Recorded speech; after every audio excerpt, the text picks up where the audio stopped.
Okay guys, welcome to my channel. In today's video we got a 2019 Subaru Forester. So take a look at your cluster panel here, and this is what it should look like first of all if you got the same vehicle. So we're gonna work with the info button here, and we're gonna work with the up and down and the set button here, okay? And we're gonna focus on that screen right there.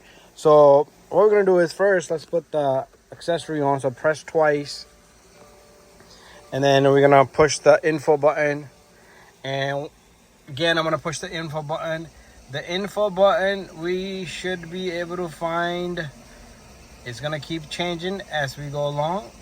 Just keep pushing the info button.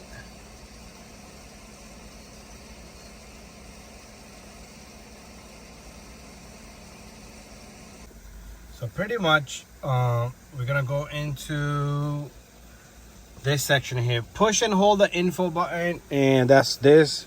It will tell you on the screen there which button it is. So I'm gonna push and hold, and it's gonna change, okay? So we're gonna go down. Now we're gonna use the arrows up and down. We're gonna go down. But these buttons, you know, you gotta push it from the back. We're gonna go down, and then we're gonna press the set button. We're gonna go into oil. We're gonna press the set button again. That's the oil right there. It's hard to tell, but let me go down so you can see. You see that? It says oil. So I'm gonna press the set button, which is this middle button right here.